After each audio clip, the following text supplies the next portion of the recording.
Magandang araw mga mag-aaral. Isa na namang puno ng aral at kaalaman ang ating matututunan ngayong araw. Ako, si Ginoong Gabriel Magay, guro mula sa mataas na paaralang pambansa ng 20 Reales. Ako po ang inyong magiging guro sa Araling Panlipunan 7 sa araw na ito. Kaunting paalala po, ihanda po ang inyong mga kagamitan na makakatulong sa pag-aaral sa oras na ito.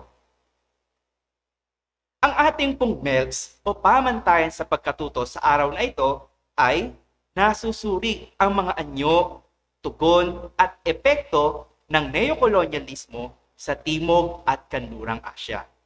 So inaasahan po natin sa pagtatapos ng ating aralin, inyong masusuri ang mga naging anyo, tugon at epekto ng neokolonyalismo sa mga bansa sa Timog at Kanlurang Asya. Nung nakaraang FB Live, tinalakay ang nasyonalismo sa mga rehiyon ng Timog at Kanlurang Asya. Ngayong umaga po, ating susubukin ang inyong natutunan at talas ng memorya tungkol sa naging talakayan noong nakalipas na FB Live. Handa na ba kayo? Ano ang dalawang anyo ng nasyonalismo? Ilagay po ang inyong sagot sa comment box.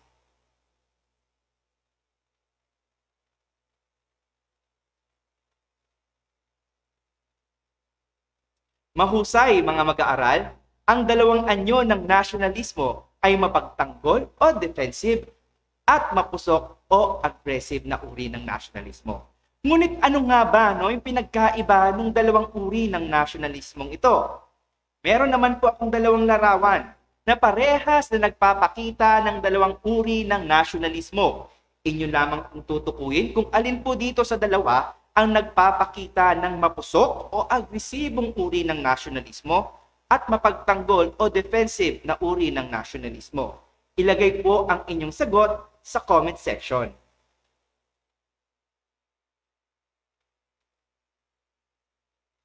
Magaling! Tunay ngang mahuhusay ang mag-aaral ng Valenzuela, So makikita natin dito sa British East India Company, ito ay nagpapakita ng mapusok o agresibong uri ng nasyonalismo. Samantalang dito naman sa Rebelyong Sepoy, ipinapakita naman dito yung defensive na uri ng nasyonalismo. So bago po natin tuluyang buksan ang ating aralin sa araw na ito, meron lamang po akong hinandang maikling panggising ng inyong kaisipan. So, susuriin nyo lamang po at tutukuyin yung mga larawang ipinapakita at pagdudugtong-dugtungin ang mga larawang ito upang makabuo po ng isang salita. I-type nyo lamang po ang inyong sagot sa comment section. Meron po kayong 30 seconds para sagutan ito.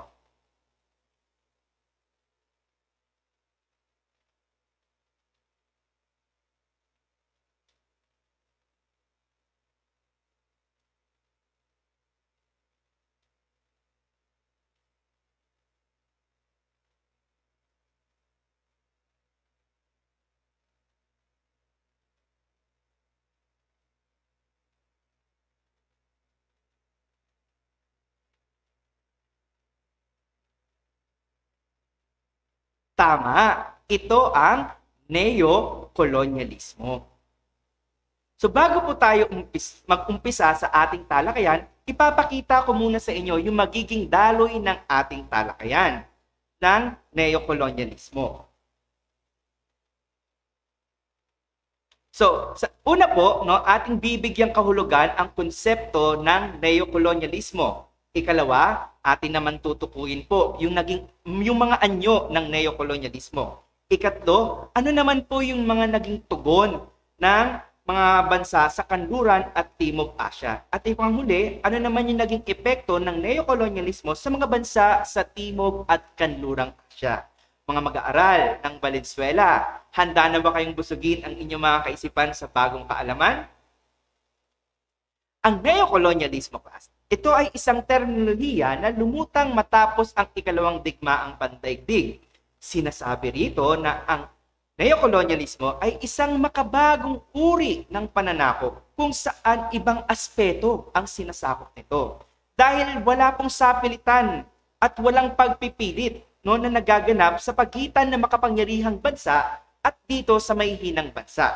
So sa madaling sabi po, ang neokolonyalismo ay neo, bago, kolonyalismo, dituwirang pananakop, neokolonyalismo, makabagong dituwirang pananakop.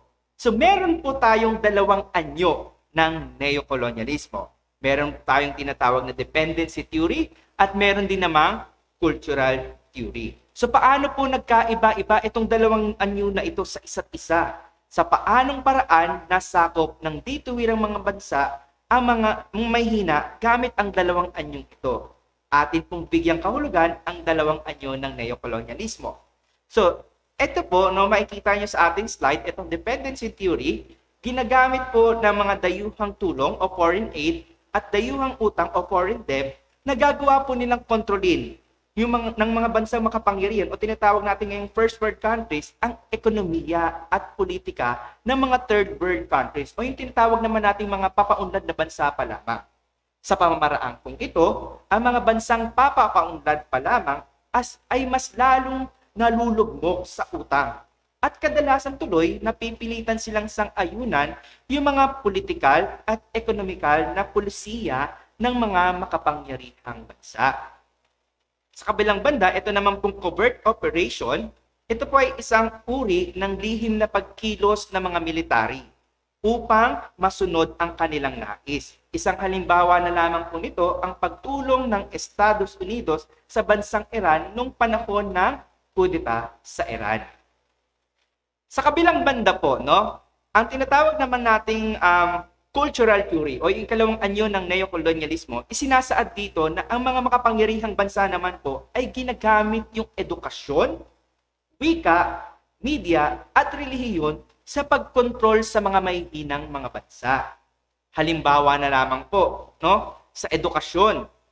Dahil sa kakulangan ng pondo, napipilitan tuloy ang mga tagapamahala ng pamantasan na makipag-ugnayan sa mga kanluraning bansa na siya namang pinagmumula ng kanilang mga libro at kagamitan.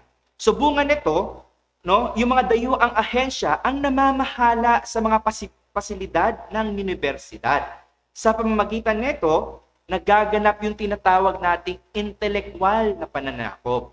So yung mga libro po na ginagamit ay laman noon yung mga kultura ng makapangyarihang bansa na nagiging sanhi ng tinatawag nating intelektual na pananakop.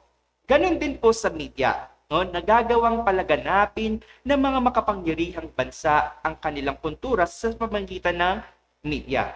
Katulad na lamang po ng pagpapalabas ng mga Hollywood movies na ipinapakita din doon yung mga kanilang kultura, yung mga CNN, ayan, nakikita natin doon yung mga kultura din ng mga makapangyarihang bansa. So, ganun din po class sa wika at relihiyon.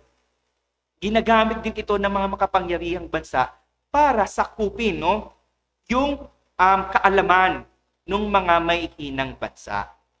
Ngayon class, paano kaya tinanggap ng mga bansa sa Timog at Kanlurang Asya yung mga ganitong uri ng makabagong pananakop? So ano yung mga naging tugon nila? Una, napilitang tumanggap ng tulong pinansyal upang makabangon muli ang kanilang ekonomiya na nalugmok sa digmaan. Ikalawa, pagpayag sa pang-ekonomiya at pang-militar na pagkasundo. Ikatlo, pagpapatupad ng liberalismong pang-ekonomiyang patakaran. Ikaapat, pakikipagkasundo upang mapataas ang kita ng bansa. At ikalima, paghingi ng tulong teknikal o pagbuo ng mga makabayang samahan tulad ng Palestine Liberation Organization. Hindi nga natin maitatanggi na naranasan ng mga Asyano, particularly sa Timog at Kanlurang Asya, itong makabagong pamamaraan ng pananakop. Subungan nito, nagkaroon ng epekto sa mga bansang papaunlad ang panibagong pamamaraan ng pananakop o yung tinatawag nating neokolonyalismo. So ano po yung naging epekto ng neokolonyalismo sa mga bansa sa Timog at Kanlurang Asya? Ano-ano ba yung mga yon? Una, nagkaroon ng tinatawag nating overdependence. Ikalawa, nagkaroon ng loss of pride. At ikatlo naman, yung tinatawag nating continued enslavement. So naging palaasa po dito ang mga umuunlad at mahihirap na bansa sa larangan ng pananalapi, politika, panlipunan at maging kapakanan ng bansa dahil sa patuloy na pagtulong ng mga mayayamang bansa o yung mga makapangyarihang bansa. So ang tanong dito, paano ba natin may iwasan yung ganitong bagong pamamaraan ng pananakop na tinatawag nating neokolonyalismo? Meron pwede natin po ipakita yung pagmamahal natin sa ating bansa. Sa paano pamamaraan natin maipapakita yung pagmamahal sa bansa? Of course, pagiging makabayan at pagiging makabansa. And of course, I know marami pang iba na pwede nating gawin para maiwasan yung neokolonyalismo.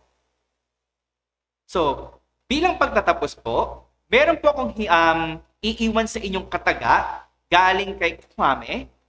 Sinasabi niya dito na the neocolonialism of today represents imperialism in its final and perhaps its most dangerous stage.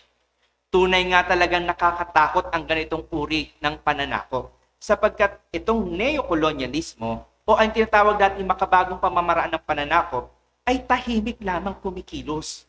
Minsan, di natin namamalayan na tayo na pala ay banyaga sa sarili nating bayan. Unti-unti tayong nawawalan ng pagkakakilanlan dahil sa patuloy na pagpasok ng mga makapangyarihang bansa gamit itong makabagong uri ng pananakop o itong neokolonyalismo.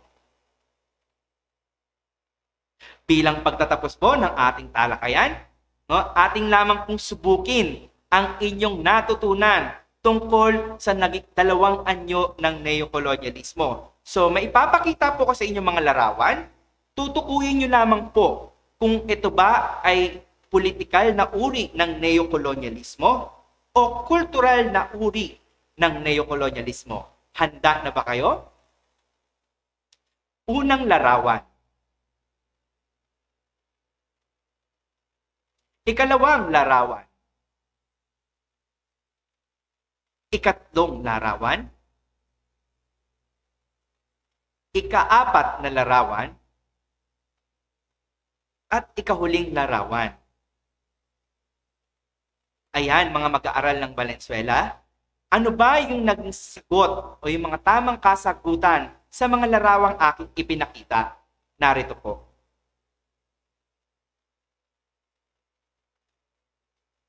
At dito na po nagtatapos ang ating talakayan sa umagang ito. Muli, ako po si Ginoong Gabriel M. Magay mula sa Mataas na Paaralang Pangbansa ng Bente Reales National High School. Maraming salamat po.